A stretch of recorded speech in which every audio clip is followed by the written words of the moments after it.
What a year it has been. As the curtain comes down on the Hebrew year 5780,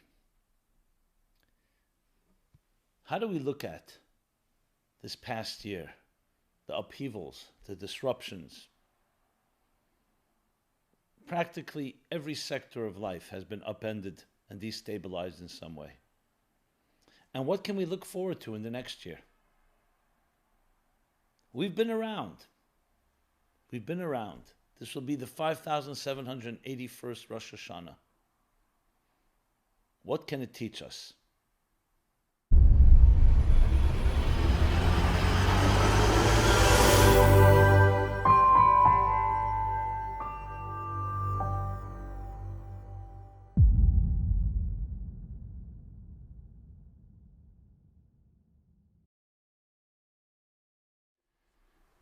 Hello everyone, Rabbi Jacobson here in another episode of the Wednesday night global class. And it's the last one in this Hebrew year, 5780. So fittingly, we will be talking about what a year it has been. This program is dedicated in memory of my dear mother, Ella Reitzina, dedicated by Rita Tsalyuk. Yes, may your mother's neshama be a source of blessing to you and your entire family. What a year it has been. Just those few words, I think, capture for all of us the sentiment. And where are we headed? Events are not over yet. The COVID-19 has not disappeared. It remains like a thick cloud hanging. Yes, things have shifted. It's not quite, thank God, at least in my part of the world, the casualties, the losses, but it's still there. The tentativeness is in the air. Very palpable. And it's affected and impacted all of us.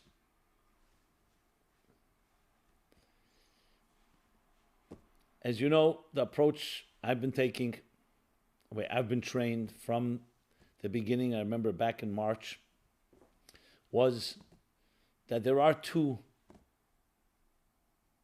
responses. One, which I utterly reject, but one response is to cower in fear, to raise our hands in despair. What can we do? Frustration, anger, bitterness. The rug has been pulled out from under us. Our calendar, our schedules, our travel plans, our summer plans, our holiday plans. Or approach number two, dig deeper. Find inner resources. Don't be part of the problem, be part of the solution. We don't control events around us, but we completely control our attitude. For me, it's not even an option, to be very honest. I've been trained in the approach too. And that's what I've been doing. That's what the Meaningful Life Center has been doing. Taking a proactive approach. Obviously, there are things we don't control and we have to be prudent. This is not about ignoring, God forbid, the circumstances, both from a health perspective, following guidelines, but at the same time, the spirit, stronger than ever. That's how it has to be. And frankly, as I said, I don't think there's a choice. That's what we're made of. And we're tested in times like this when we're challenged.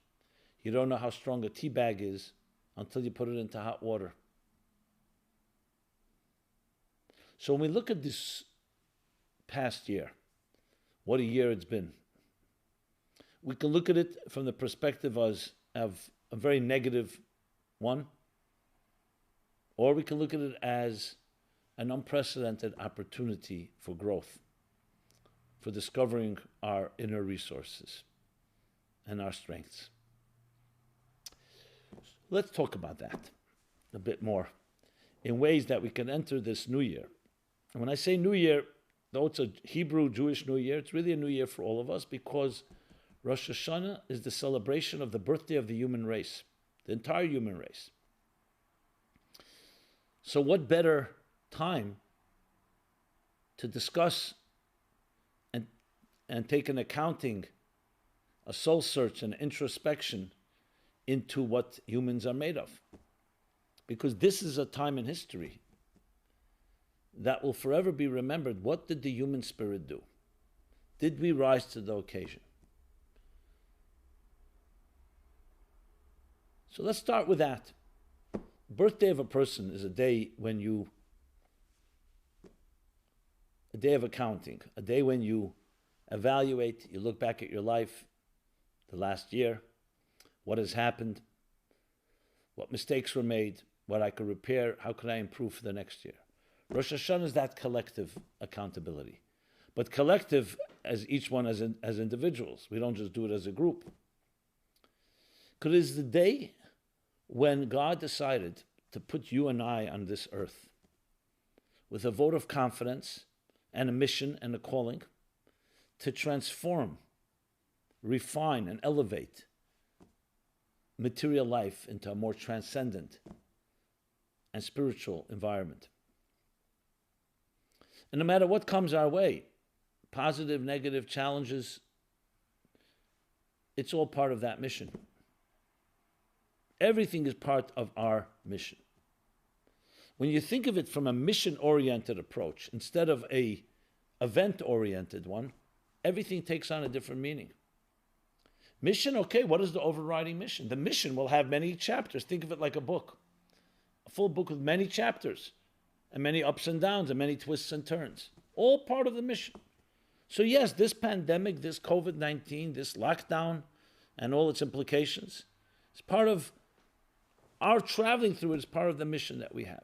Did we ask for it? Did we prefer not? Of course.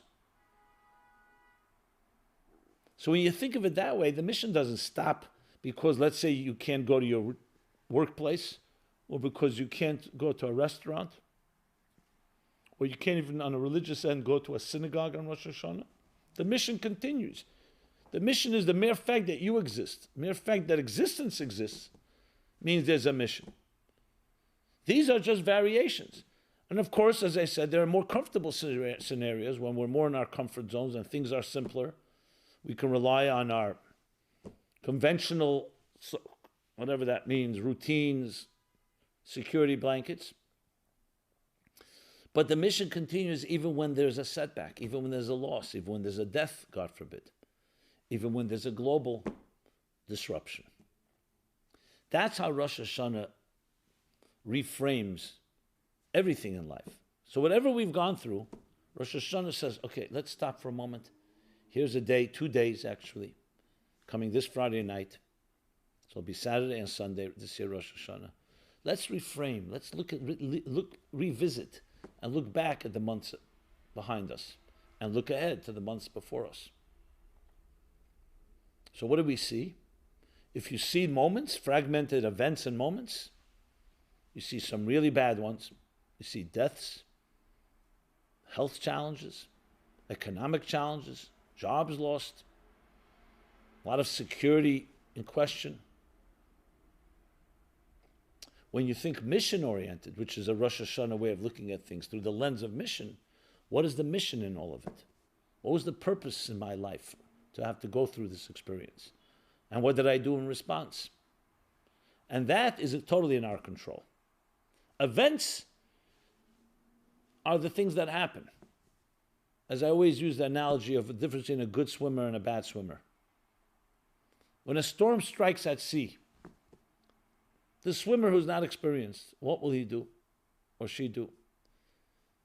They will go by impulse and try to fight the tide, the waves, until, unfortunately, the person exhausts himself, drained of resources, and who knows what will happen. What does a good swimmer do? Same storm. Takes a very different attitude. I'm not going to fight this storm. You go into float mode. I'll float. I'll ride the waves. I'll go with the flow until the storm subsides, and then we continue on. That's the difference. Same storm. One is trying to address the immediate issue. The other one looks at the whole picture. And that, in turn, gives us the GPS navigational tools. Right now, no, it's not the time to fight the waves.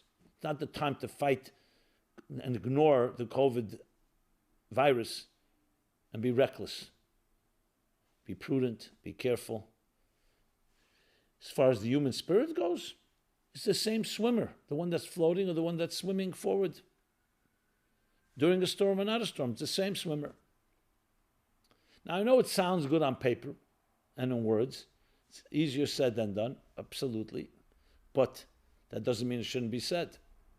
From the said, we'll bring to the done. That's the challenge. Now, how do we take these ideas and words and implement them? Because, of course, fear, emotional concerns, and insecurities come into play. So it's not just a rational thing, okay, we've now moved to another chapter, it's a storm, let's float. I know it's not that easy. And especially if you're not prepared before the storm, a good swimmer doesn't become a good swimmer during the storm. He's a good swimmer before, so then when the storm comes, he knows how to deal with it. Has the resilience. What happens if he didn't build that up, and suddenly a storm comes and you took for granted all your gifts and blessings and comforts? So there are tools and instruments, and Rosh Hashanah provides that as well. So Rosh Hashanah is not just a day of accounting and looking at things and reframing and revisiting. It's also a day of providing us with resources and tools. Because the birthday of a human being, the birthday of the human race, came with blessings. It came with resources. Like when a child is born into this world, it's not just born completely empty-handed. Yes, a child is vulnerable and fragile and needs to be protected, defenseless. But a child has resources.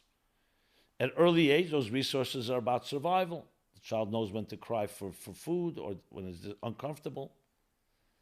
But that child will develop with resources, intelligence, and emotions to know not just how to survive, but how to swim, how to thrive. Because we're told that during pregnancy, just as the physiological development is in place, is taking place, so too is the emotional, psychological, and spiritual development of the child is developing and growing. That means that everything the child will need in life is being provided for. It will emerge later, like anything emerges. All our entire adult lives, and I'm not just talking about acquired skills, but the innate ones, they all began long before we even remember. So Rosh Hashanah is all about that as well, providing the resources needed to face any challenge.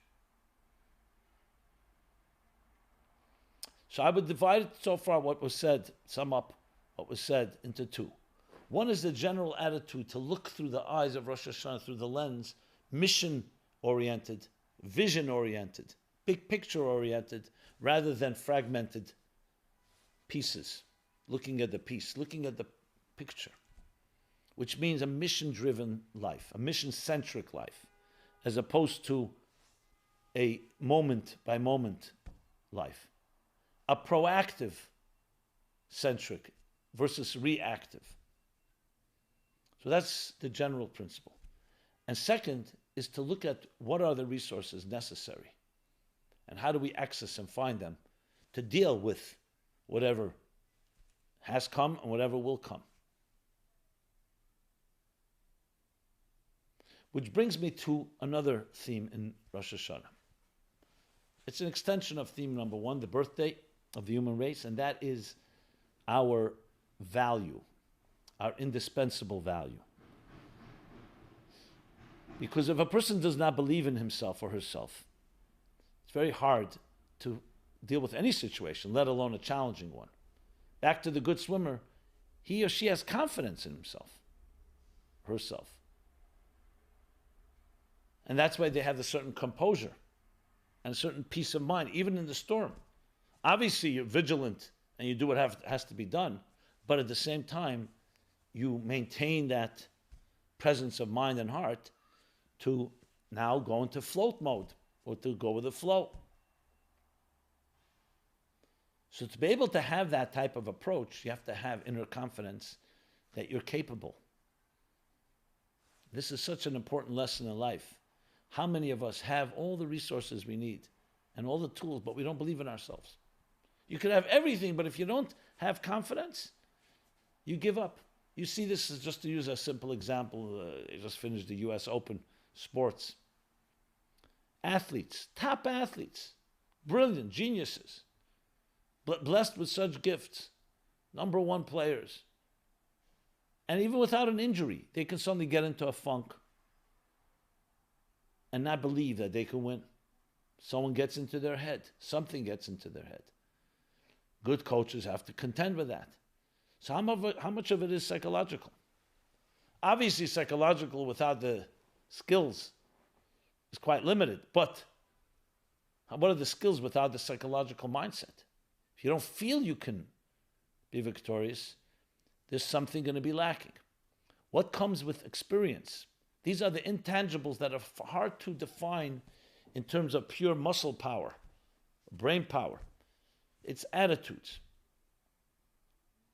That is why it's so vital, not just to recognize that this is our birthday, our individual birthday,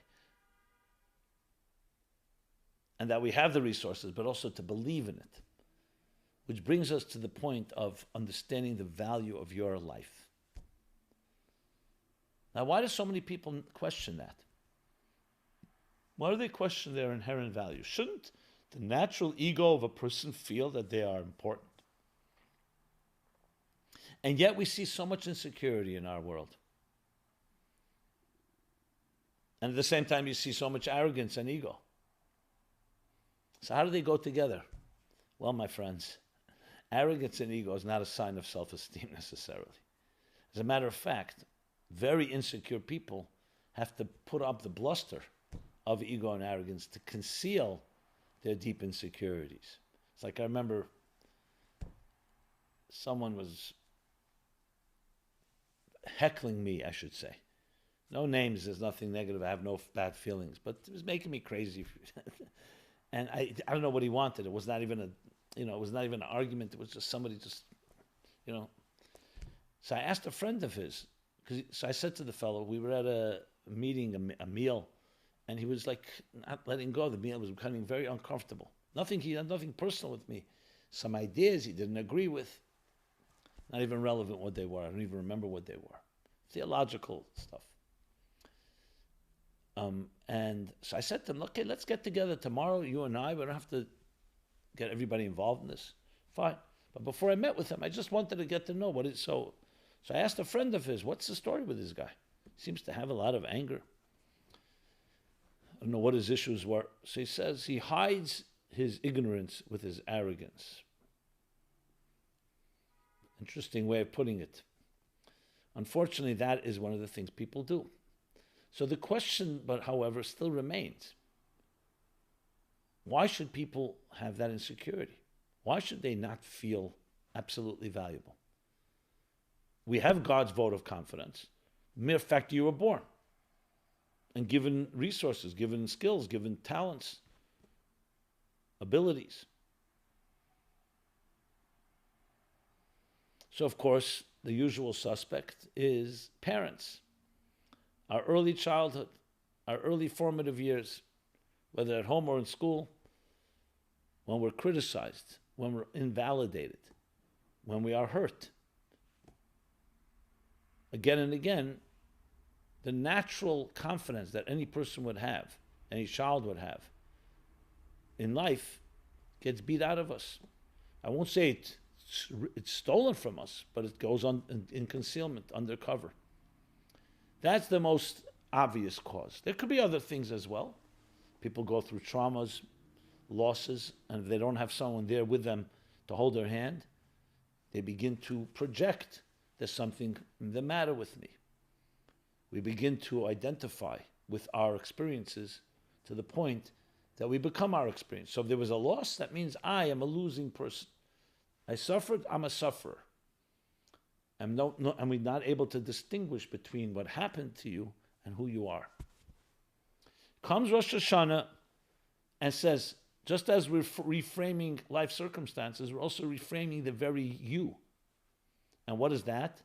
That you have that absolute value and not given to you by human beings. You are not elected. You are not elected by the majority. It's not up for vote or consensus. It's a God-given right. The mere very fact that you exist by virtue of that means that you are absolutely necessary, period.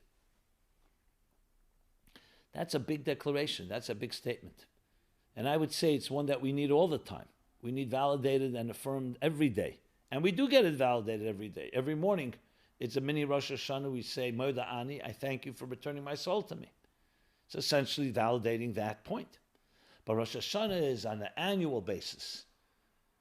That injection, that renewal of the contract in an annual way, that you are absolutely necessary. You'll say, but I don't feel it. The factors I mentioned before, parental, education, society, the media, they're by merely selling us things all the time and telling us, you want to really look beautiful? Buy this. You want to really look sexy? Wear this. Travel here. You want to be a success story? In other words, telling us that only if you purchase something, if you look a certain way, if you do a certain thing, that makes you valuable. When in fact, and no one's going to tell you this, you don't have to buy anything. You exist. That's the thing that makes you most valuable. Actually, indispensably valuable. So Rosh Hashanah declares that. The fact that we may not be able to access it, as I was saying the question, fine, it's there, but how do I access it? But knowing it's there is the beginning. Because now you have something to work toward.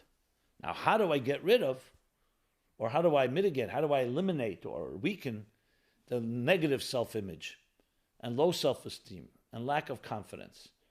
When in essence I know deep down I'm totally valuable and absolutely necessary. So 2 key ways to do that. And these are also Rosh Hashanah tools. One is to become aware of your soul. Rosh Hashanah is about awareness.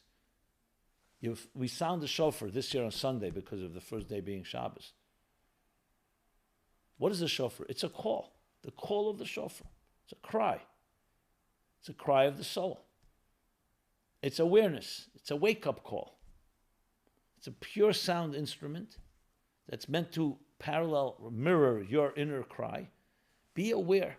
The more you become aware of your soul, the more you become valuable in your own eyes. Because the soul is that piece of immortality within you, a piece of the divine, and the divine purpose within you. The deeper you're connected to that, in direct proportion to that will be your attitude to yourself and to your life circumstances. Because remember, the deeper the connection to that is, the more you can have that Rosh Hashanah outlook through the lens of Rosh Hashanah, of the reframing and revisiting life, seeing it in a mission-centric way. So soul-centric leads to mission-centric. And that always strengthens and empowers you and makes it far easier to navigate like a good swimmer through the vicissitudes. That's one. Number 2 is to be around people. Be in an environment that feeds, that cultivates that attitude. You be around people who are depressed, or people who do not have that confidence, it usually does not have a good effect. I'm not saying avoiding people.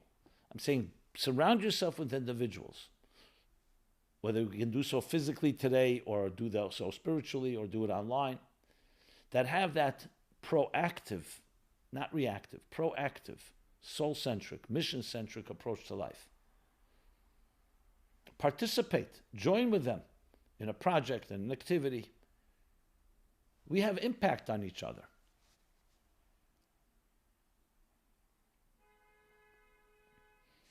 And Rosh Hashanah being the new year, and not just a new year, we call it the head of the year, a head. A head is like a central nervous system. It's not just the beginning, the first day of the year. It's the head that controls, central nervous that controls the entire year. When you go with that approach on Rosh Hashanah, then you take on a whole new attitude into the year. The days of the year being like the limbs and organs and all the parts of the body that Rosh Hashanah is the central nervous system of. Try it. So when we look back and we say what a year it's been a year with many, many challenges, and they're not over. And only exacerbated by the politicization and the polarization. I find that to be really the saddest part, to be honest, because that's man-made. COVID-19, some say that humans developed some of it in a lab, maybe, maybe not, we don't know. But the spread of it is obviously not in our control entirely. But the blame game and trying to politicize it and for people's personal gain and elections and so on, either way, I'm not talking about any side of but both sides of the aisle, find that to be, besides the fact, why don't we just join together? We're all vulnerable. We're all in this together. It does not discriminate the virus against one or another. But there's another element. It just adds to the confusion. There's enough confusion around. You can't know who to believe, what's true. Everyone uses any rumor or any hearsay to their advantage, or try to do so. It just leaves most of us really, frankly, more than frustrated, just cynical about the whole process, about the media, about politics. You want to just go back into your own life, your family's life, the things you know are real. Maybe that's good, actually. Why should we be so impacted by other people, pundits that are commentating and deciding what's important, what's not important, all with other agendas? Why do we have to be viewers of that entertainment? You want to fight it out, let them fight it out. Why are they bringing us into it? But that, again, is our decision. I would even suggest that the more you get soul and mission-centric, the less news out there is going to have an impact anyway. You won't need to be entertained as much. You won't need to be stimulated and inundated with all the different... part of the addiction. Maybe that's another resolution we should take upon ourselves. So Rosh Hashanah really is a tremendous opportunity of introspection, of looking at everything, looking at yourself. And in simple, practical terms, maybe take out a sheet of paper before Rosh Hashanah. It's a good idea. And write down, what happened? What were your reactions? Go back to March.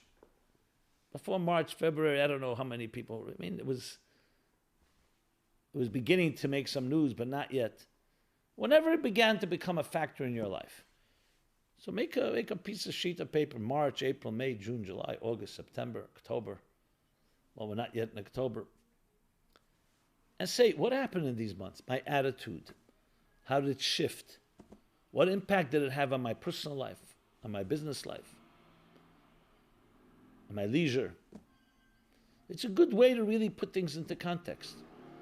Because when we're in it, it's hard to step back and look at it. But if you do that, and then another column, write down, what are the takeaways? What happened? Okay. First, I was confused. We locked down, didn't go to work. Then what happened? And even if it's not always pleasant, and even if it's embarrassing, you're writing it for yourself. But what you're doing is a real accounting. March, April, May, June, July, August, September. As I said, first your reactions. What was your mood? First what happened, I should say, then your reactions. What it did to you. Whether it strengthened you, weakened you. How it affected your family.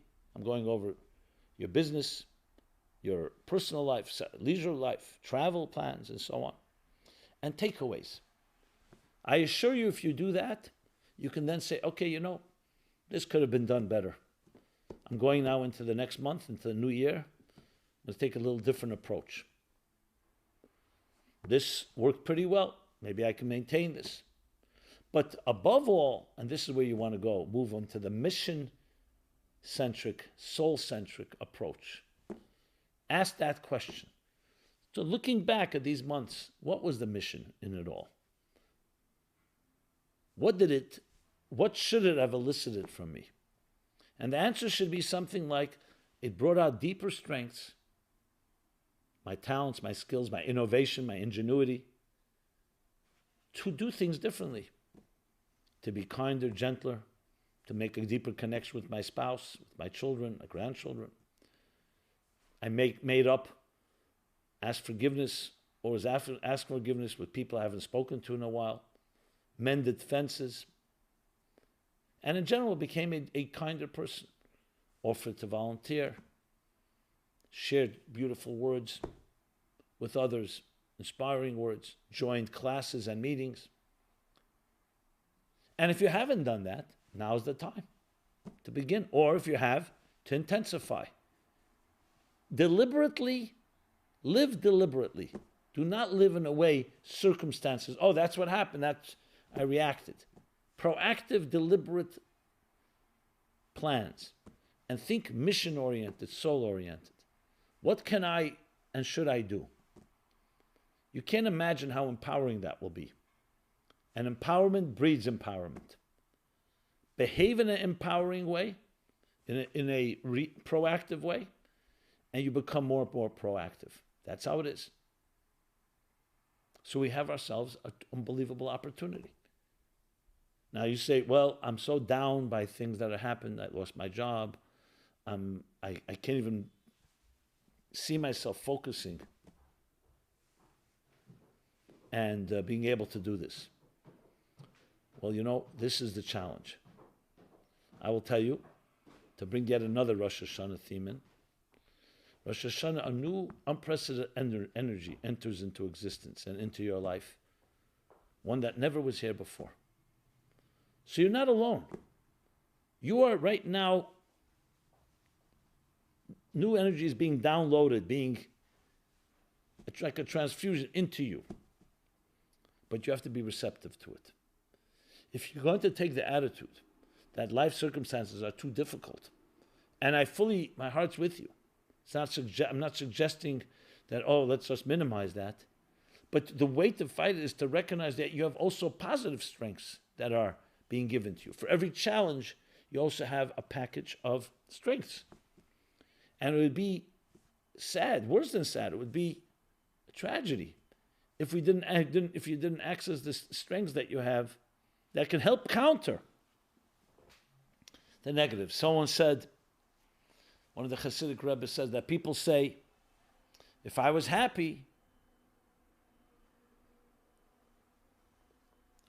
successful, I'd be happy. And he responded, if you'd be happy, you'd be successful. Attitude comes first, not circumstances. Many of us have been spoiled. We think, give me a gift, give me money, give me comforts, and then I'll be happy. Happiness comes from within. Attitude always comes first. Some people are blessed with circumstances that are blessed ones, gifted ones. Hopefully they appreciate it. But the truth is, everything begins with attitude. And that's all the most powerful element of Rosh Hashanah. So that renewal and newness. We blow shofar on Rosh Hashanah. This year, not on Saturday, Shabbos, but on Sunday. You ever look at a shofar? A shofar, they're different. It's a ram's horn, they're different types, but they all have one thing in common. Whether they're the long ones, the round, the spiral ones, or the shorter ones. There's a mouthpiece, and there's a place where the sound emerges. Look at it. The mouthpiece is narrow, and where it emerges is wide. If the mouthpiece was wide, you wouldn't be able to generate sound. So we have a verse that we will say right before the sounding of the shofar. Min ha-meitzar karasika, anoni b'merchavka. From my meitzar, from my constraints, from my pressured, narrow place, I call out to you, God. And God responds from his expansive place. All greatness comes through some pressure, some resistance, some challenge. You want to know how strong you want to know how strong a tea bag is? You have to put it into hot water. You need to crush coffee beans to create coffee. You need to press an olive to create olive oil. Look at any success, any creativity, always with some type of stress, some type of strain, some type of tension. The heart contracts, expands. Electricity, positive, negative.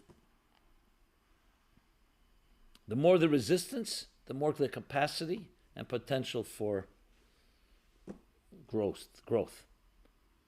What better message do we have for today than Rosh Hashanah's shofar message? From my narrowness, everybody now has their dire straits. Some is lockdown, some is semi-lockdown, some is economic related, some is health related. We all have our constraints.